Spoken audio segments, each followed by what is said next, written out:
Begin life anew. Mr. Carnegie's speech reshaped my entire life and planted in my mind a burning purpose which was driving me ceaselessly, and this despite the fact that I had but a vague idea as to what he meant by the term other self. During my labor of research into causes of failure and success, I have had the privilege of analyzing more than 25,000 men and women who were rated as failures, and over 500 who were classed as successful. Many years ago, I caught my first glimpse of that other self Mr. Carnegie had mentioned. The discovery came, as he said it would, as a result of two major turning points of my life, which constituted emergencies that forced me to think my way out of difficulties such as I had never before experienced. I wish it were possible to describe this discovery without the use of personal pronoun, but it is impossible because it came through personal experiences from which it cannot be separated. To give you the complete picture, I shall have to go back to the first of these two major turning points and bring you up to the discovery step by step. The research necessary for the accumulation of the data from which the 17 principles of achievement and the 30 major causes of failure were organized required years of labor. I had reached the false conclusion that my task of organizing a complete philosophy of personal achievement had been completed. Far from having been completed, my work had merely begun.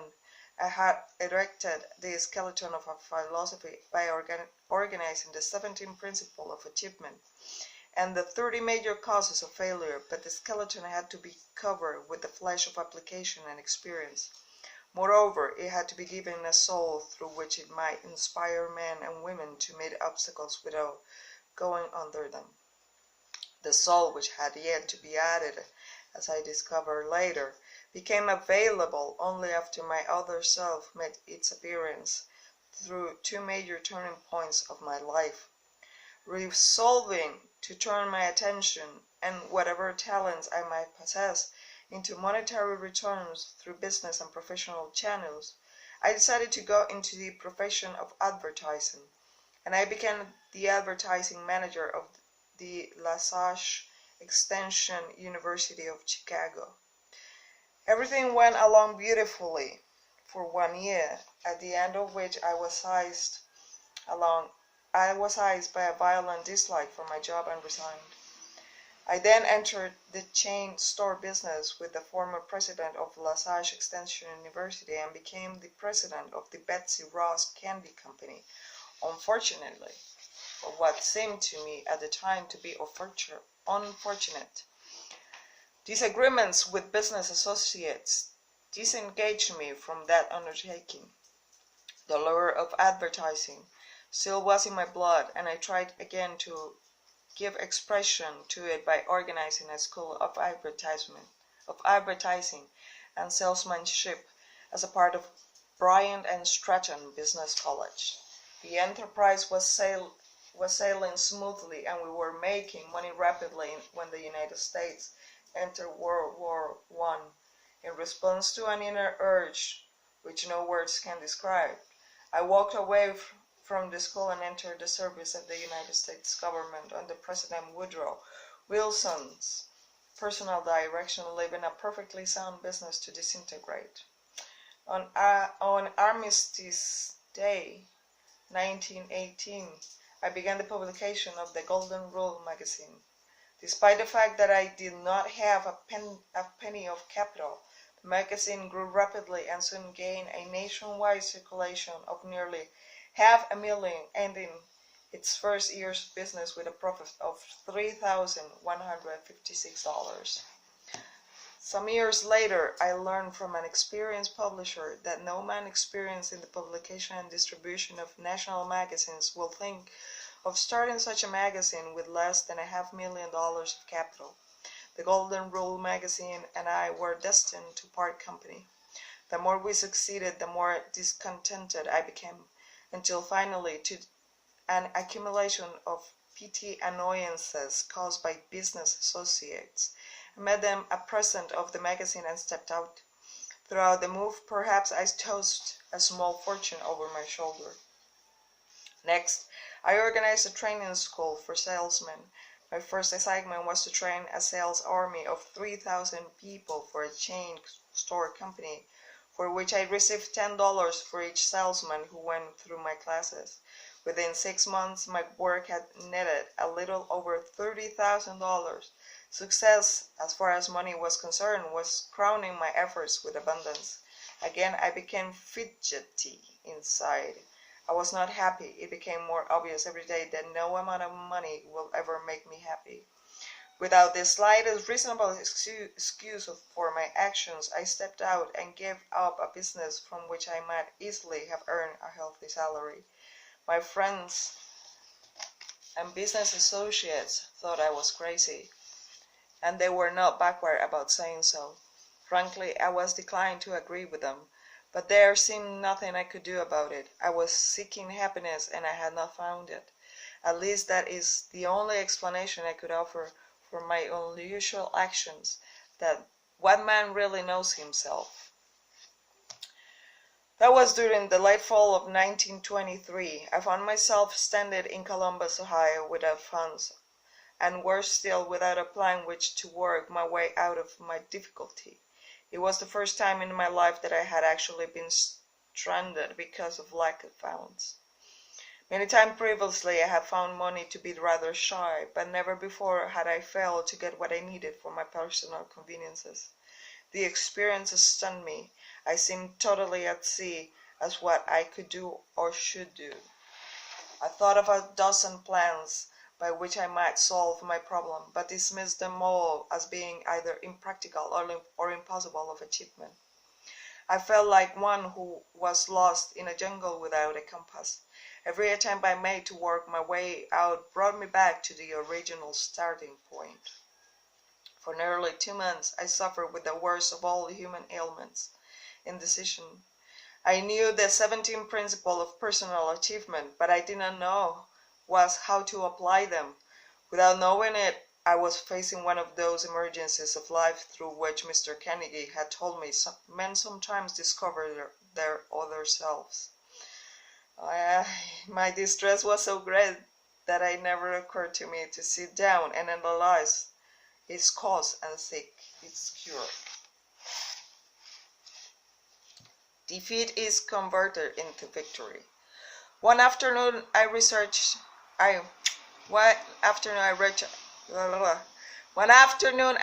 a decision through which I found the way out of my difficulty. I had a feeling that I wanted to get out into the open spaces of the country where I could get a breath of fresh air and think. I began to walk, and I had gone 7 or 8 miles when I felt myself brought suddenly to a standstill.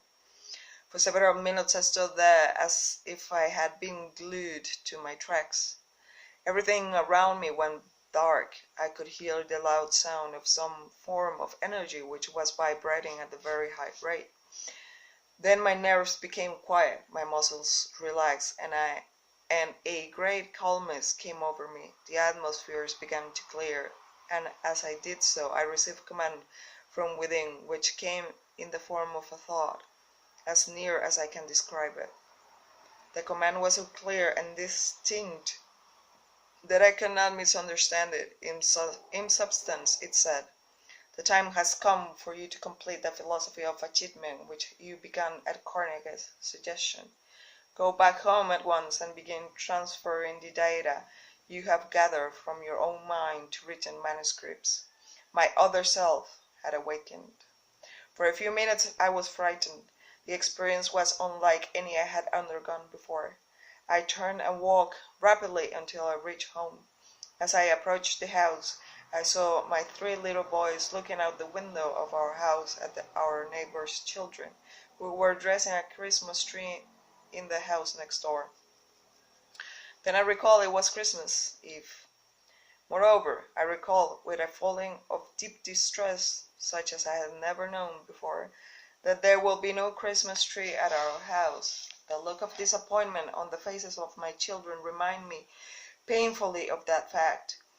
I went into the house, sat down at my typewriter and began at once to reduce to writing the discoveries I had made concerning the causes of success and failure. As I placed the first sheet of paper on the typewriter, I was interrupted by the same strange feeling which had come over me out of the country a few hours before, and the thought flashed into my mind: your mission in life is to complete the world's first philosophy of individual achievement. You have been trying in vain to escape your task, each effort having brought you failure. You are seeking happiness. Learn this lesson once and forever, that you will find happiness only by helping others find it. You have been a stubborn student. You had to be cured of your stubbornness through disappointment. Within a few years from now, the whole world will start through an experience which will place millions of people in need of the philosophy which you have been directed to complete.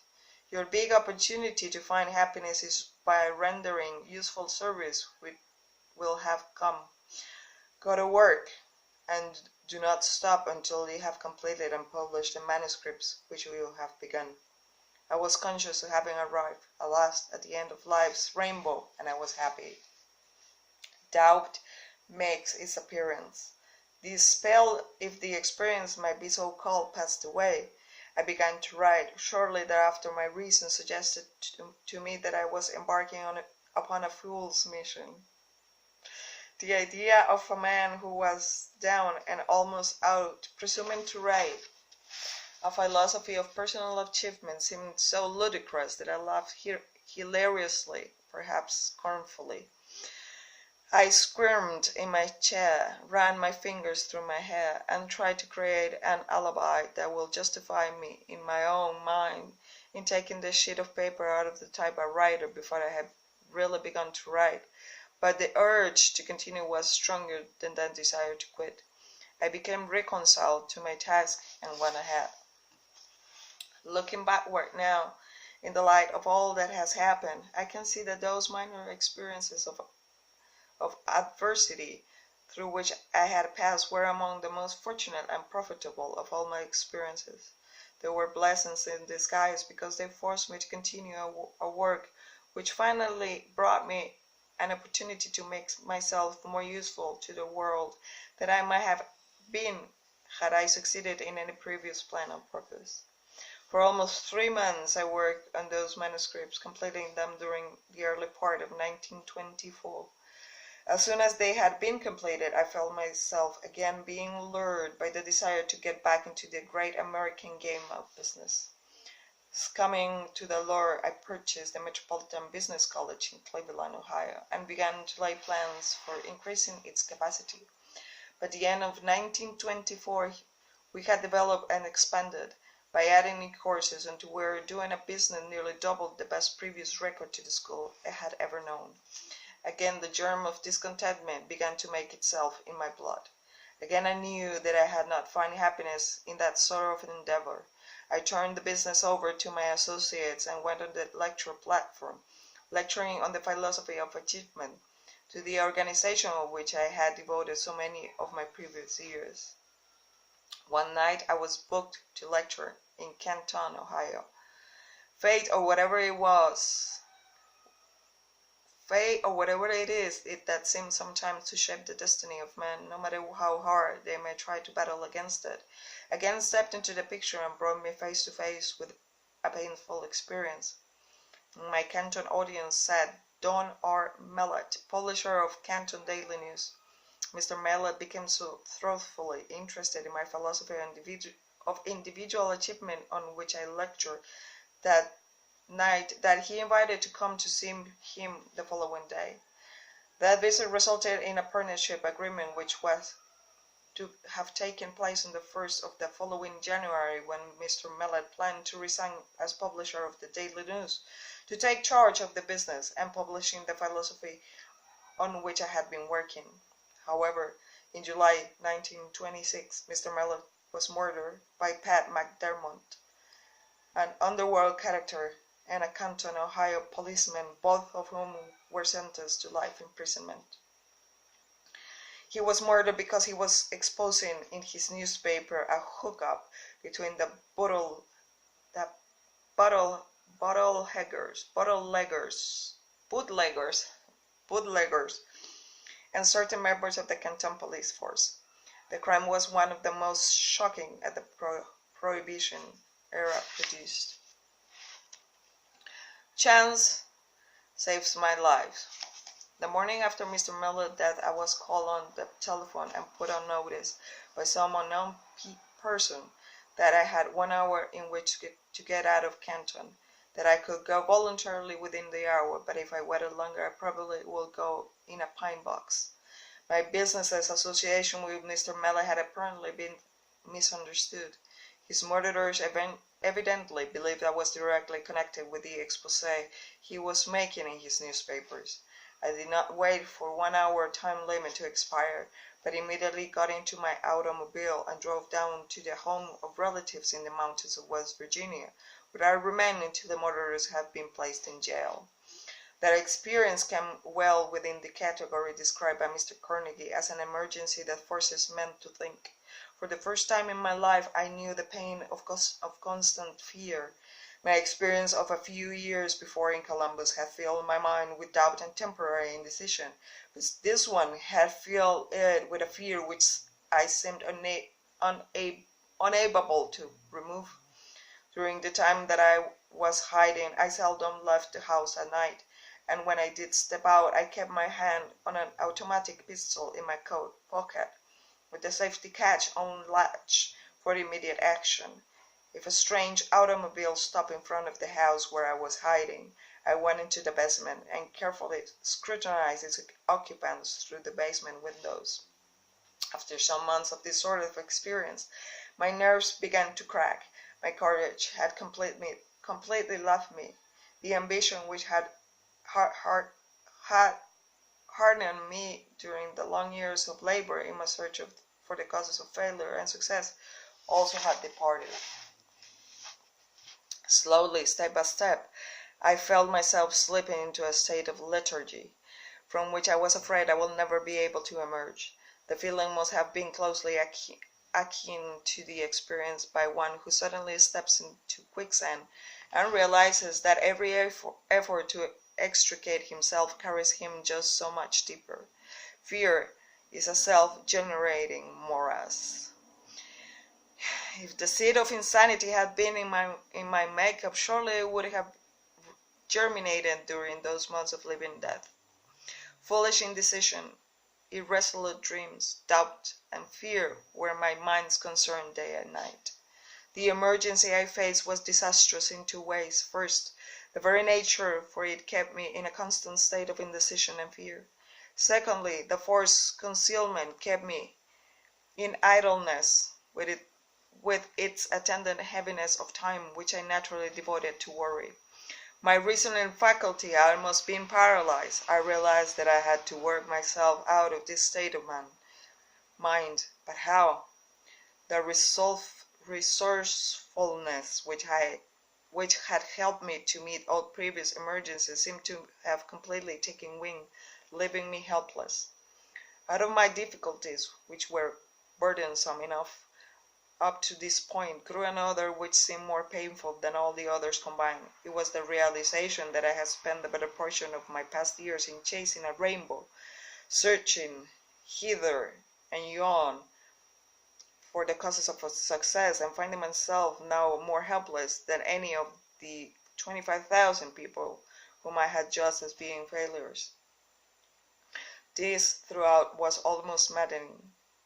Moreover, it was extremely humiliating, because I had been lecturing all over the country in schools and colleges and before business organizations, presuming to tell other people how to apply the 17 principles of success, while here I was, unable to apply them myself.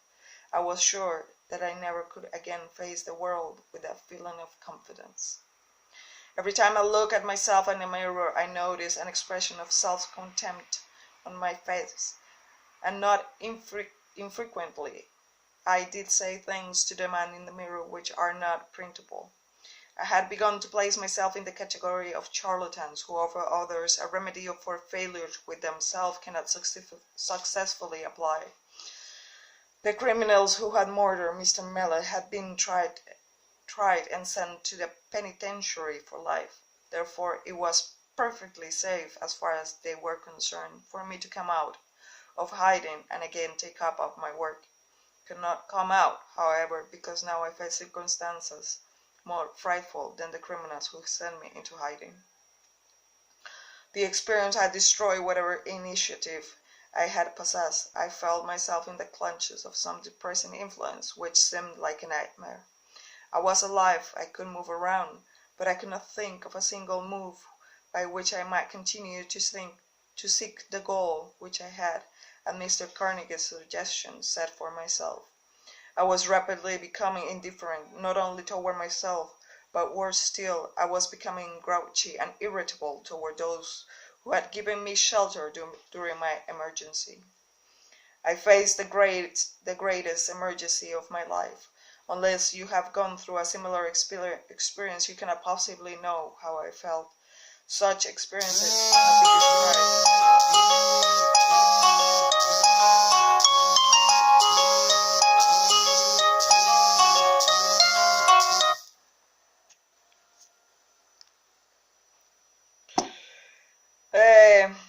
Unless you have gone through a similar experience, you cannot possibly know how I felt.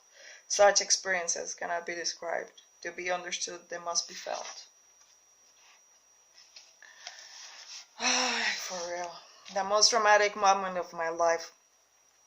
The turn came suddenly in the fall 1927, more than a year after the Canton incident. I left the house one night and walked up the public school building on top of the hill above the town. I had reached a decision to fight the matter out with myself before that night ended. I began to walk around the building, trying to force my befuddled brain to think clearly. I must have been several hundred trips around the building before anything which even remotely resembled organized thought began to take place in my mind. As I walked, I repeated it over and over to myself: there is a way out, and I'm going to find it before I go back to the house. I must have repeated that sentence 1,000 times. Moreover, I meant exactly what I was saying. I was truthfully disgusted with myself, but I entertained a hope of salvation. Then, like a flash of lightning out of the clear sky, an idea burst into my mind with such force that the impulse drove my blood up and down the veins. This is your testing time. You have been reduced to poverty and humiliated in order that you might be forced to discover your other self.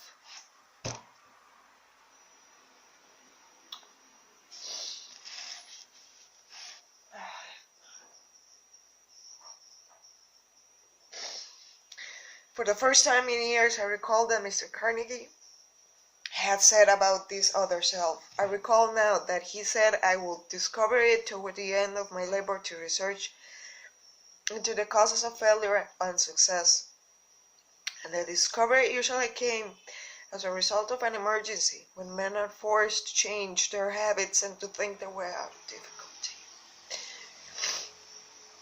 I continued to walk around the schoolhouse, but now I was walking on air. Subconsciously, I seemed to know what I was about to be released from the self-made prison into which I had cast myself. Oh my God!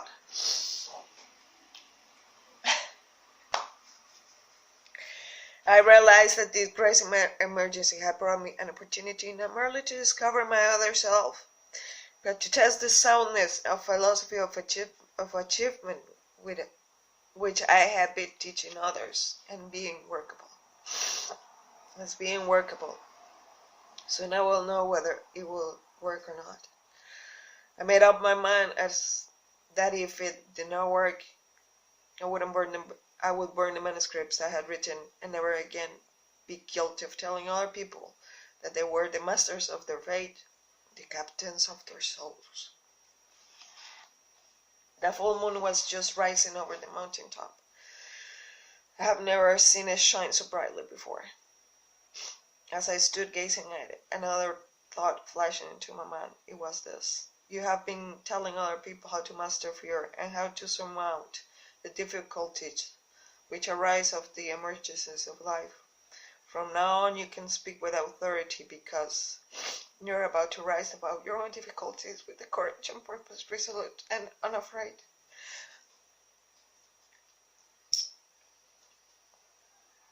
With that thought came a change in chemistry of my being, which lifted me into a state of exaltation. And now, before now, my brain began to clear itself of the state of lethargy, into which it had lapsed. My difficulty of reason began to work once more.